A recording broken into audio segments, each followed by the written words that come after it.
My husband decided to test me before he called me his wife. And then this happened. Welcome, ladies and gentlemen, to Reddit cheating stories.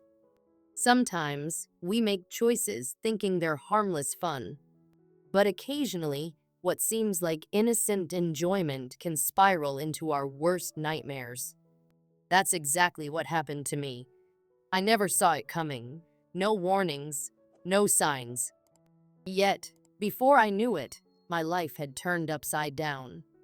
Let me ask you, have you ever been caught up in the whirlwind of partying friends, only to end up in trouble you never anticipated? That's where my story begins. At the time, I thought I had everything under control. My boyfriend was supposed to be away for a few days, maybe a week. It was his routine. But life threw me a curveball when he returned unexpectedly, and I couldn't even remember what had happened the night before. Looking back, I realize I ignored every piece of advice I'd ever been given, especially my mom's warning. Fear alcohol, it can make you lose yourself. I thought I was invincible. I trusted my single, carefree friends, and it cost me dearly. That night, I lost the love of my life. If you've ever faced something similar, please share how you coped. I could really use some guidance.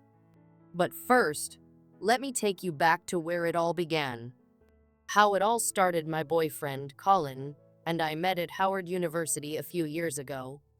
I was a freshman, just starting out, and he was a year ahead of me. Coming from a low-income background, I'd earned a scholarship to study business administration and management, a step toward my dream of owning a big investment firm one day. Colin, on the other hand, came from an elite family. His father was a well-known business tycoon. But Colin wasn't like the other rich kids who flaunted their wealth. He was down to earth, humble, and surprisingly approachable. We first crossed paths during freshman orientation. I had no friends and wasn't looking for any, and my focus was entirely on my studies. But 2 days later, during lunch, Colin walked over to my table. "Is this seat taken?" he asked with a friendly smile. I gestured for him to sit, and he introduced himself. To my surprise, we were in similar fields of study. He was pursuing business law. From that day on, Colin made it a point to sit with me at lunch. Our conversations were light at first, mostly about classes, but over time, they grew deeper. Colin was handsome, intelligent, and kind. It wasn't long before our friendship became the highlight of my days. 6 months later, during summer break, I realized how much I missed him when we were apart. A difficult summer. That summer was one of the hardest periods of my life. Back home in Fredericksburg, Virginia, my parents were going through a messy divorce. The tension at home was suffocating. My father had moved out, and my mother was sinking into depression. Colin, meanwhile, seemed distant. He'd gone a whole week without contacting me, and my jealousy got the better of me. Was he spending time with someone else? Did he have a girlfriend back home? When he finally called, asking for my address, I felt a mix of anger and relief. When he showed up at my door, I lashed out at him, partly because I'd missed him, and partly because I felt abandoned in my darkest moments. But Colin was patient. He took me out of that toxic environment, and from then on, we started spending more time together. Slowly, he became my pillar of strength. Falling for him when the summer ended, I was overjoyed to return to campus and to Colin. Back at university, we were inseparable. We studied together, explored Washington, and shared countless memories. Then one day, Colin surprised me with a picnic at a park. It was there, under the shade of an old oak tree, that he confessed his feelings for me. My heart raced. I'd been holding back my own feelings for months, too afraid of rejection to admit them. But now, everything was out in the open. I became his girlfriend, and life felt perfect. A night that changed everything. Months passed, and our relationship grew stronger. I even became friends with my housemates, who convinced me to go out with them one night. It was my first time at a nightclub, and I let loose too loose. Cocktails turned into shots, and before I knew it, I was out of control.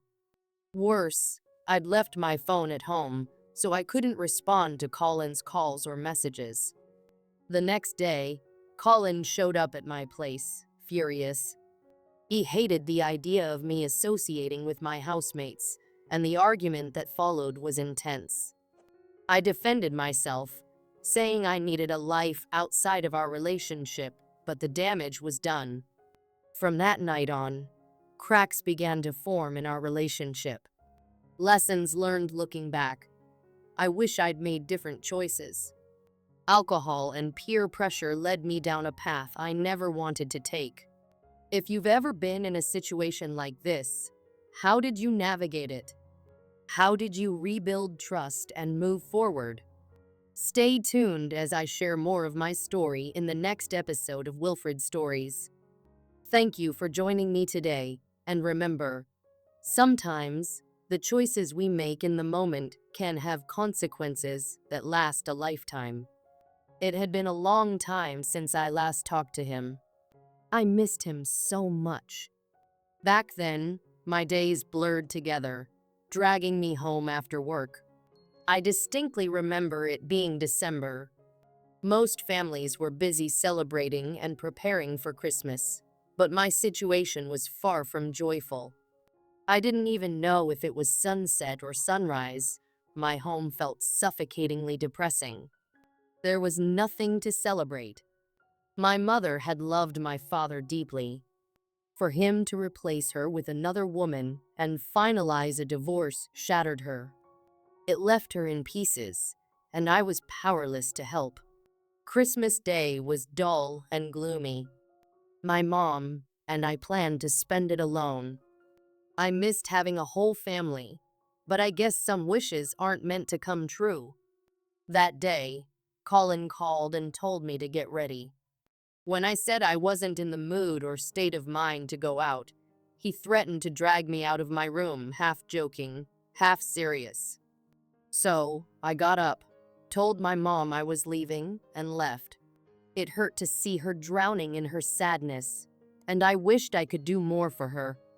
I'd thought of getting her a therapist, but it was beyond what I could afford, which broke my heart even more. Colin surprised me that day.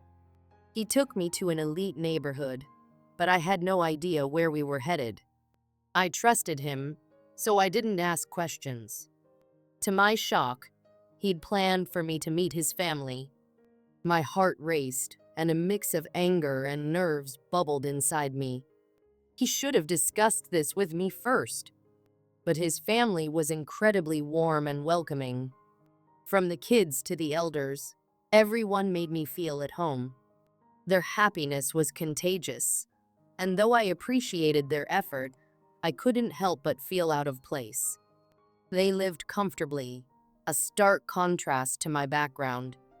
Colin tried to make sure I felt included, but a part of me couldn't shake the feeling of inadequacy. Our relationship continued smoothly at least most of the time. We were deeply in love, but there were tensions. Colin disliked me spending time with my roommates, though he had no choice but to tolerate it since he wasn't always around.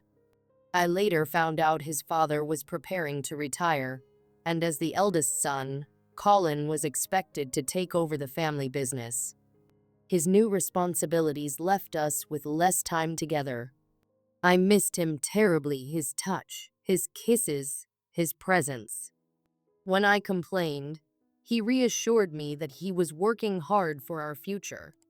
But his words often felt vague, leaving me with questions. We argued often about his lack of time and attention, but deep down, I knew he loved me. He never judged me for my humble upbringing. Instead, he encouraged me to work hard toward my dreams, especially my goal of helping my mom out of her depression. When Colin graduated, I was proud of him. His father's pride was evident, and it made me wish my own father could share such moments with me. I was set to graduate in 2 months, and while my mother's presence meant a lot, I longed for both parents to be there. My father had cut ties after the divorce, and every failed attempt to contact him was another stab to the heart. I missed the bond we once shared. After his graduation, Colin officially stepped into his father's shoes, running the business.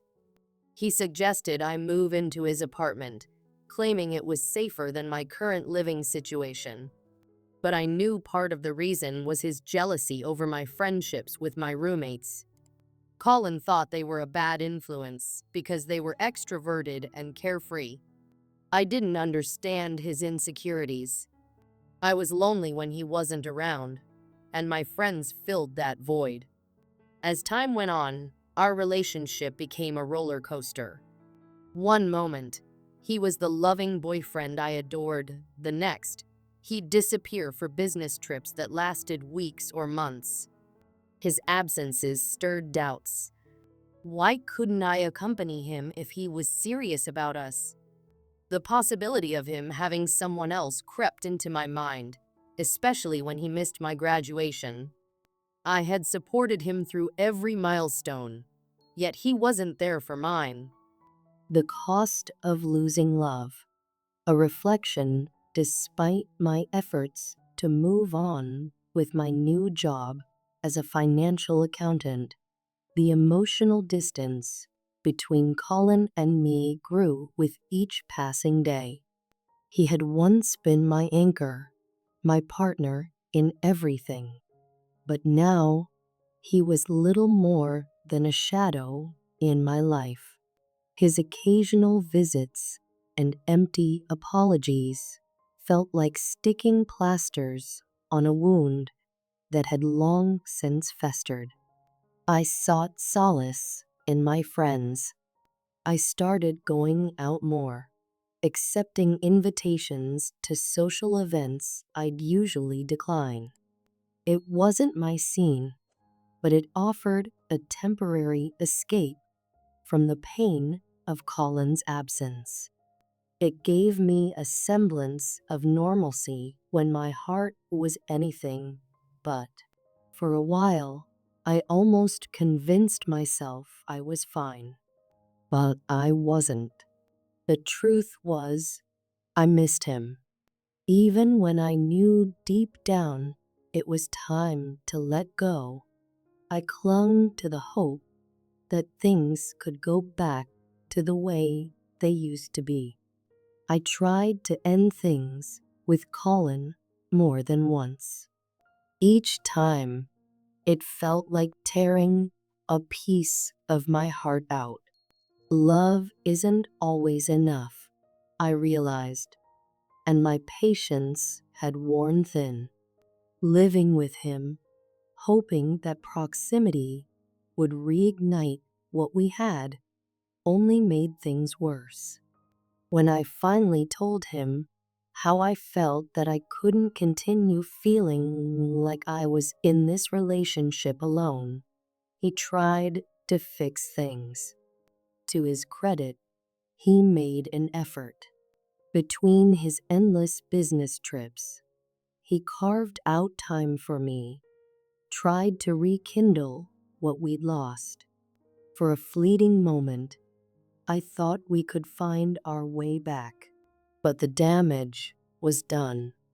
His apologies felt rehearsed, his declarations of love hollow. The words, "I love you," no longer carried weight. I decided we needed a break, not as punishment, but as a chance for both of us to reflect on what we truly wanted. Maybe we were clinging to something that no longer existed. I moved back home, hoping the familiar surroundings would bring me clarity. Returning home was different this time. My mother, who had spent years drowning in self-pity and anger after my father left, had transformed. She had taken charge of her life, rediscovering her independence. For the first time in years, I felt proud of her. She was proof that change was possible, even when it seemed unattainable. My father, on the other hand, was a ghost of my past. Part of me missed him, but I knew that letting him back into my life would only reopen old wounds. His betrayal had scarred me, and I couldn't risk disrupting the fragile peace my mother and I had worked so hard to build. During this time, Colin struggled to accept the breakup. He showed up unannounced at my home, at my workplace, pleading for another chance. It was heartbreaking to see him like that, but I stood my ground. I reminded myself of all the nights I cried alone while he was off on his business trips, the countless times I felt like an afterthought in his life. His sudden desperation couldn't erase the months, even years, of neglect. Months passed, and life began to settle into a new rhythm. One of my friends invited me to her birthday party at a trendy club. I hesitated at first, but decided to go. I needed the distraction, and besides, Colin was on another business trip. It was a chance to let loose, even if only for one night. The party was a whirlwind of music, laughter, and drinks. It felt good to lose myself in the moment, to forget about my heartache and responsibilities. But as the night wore on, things spiraled. Some uninvited guys joined our group, and before I knew it, we were heading to a nearby hotel to continue the celebration. I was hesitant, but the peer pressure was strong. I convinced myself it was harmless fun. What could go wrong? The next morning, I woke up in a hotel room, disoriented and panicked. Two strangers were in the room with me, both naked. My heart raced as I tried to piece together the events of the night. Thankfully, nothing inappropriate had happened to me, but the sheer recklessness of the situation left me shaken. I grabbed my belongings and rushed home, desperate to put the night behind me. But as I walked through the door, I found Colin waiting for me. His expression was a mix of anger, disappointment, and heartbreak. Without a word, he threw his phone at me. Confused, I picked it up and saw the videos. There I was, dancing provocatively at the club, getting far too close to one of the strangers. My stomach dropped. Colin's voice was cold as he explained that he hadn't actually been on a business trip. He'd been testing me, trying to see if I was as loyal as I claimed to be. He had even been planning to propose to me, but said the videos proved I wasn't ready for such a commitment. His words crushed me. I tried to explain, to tell him it wasn't what it looked like, but he wouldn't listen. One reckless night had undone everything. I had never cried so much in my life. Colin walked out of my life that day, leaving me shattered. Now I'm left with questions that haunt me. Did I make the right decision to let him go? Could I have fought harder for our relationship? Or was this the inevitable consequence of my actions? Looking back, I realize there's no easy answer. Love is complicated, messy, and imperfect. Colin and I both made mistakes. He neglected me, and I let my loneliness push me into a situation I couldn't control. In the end, perhaps we weren't meant to be. Or maybe we were, but the timing was wrong. All I know is that losing Colin has taught me a painful but valuable lesson. Love alone isn't enough to sustain a relationship. It takes effort, communication, and trust. So here I am, trying to rebuild my life, piece by painful piece. The question remains, was it all worth it? Or did I let the love of my life slip through my fingers?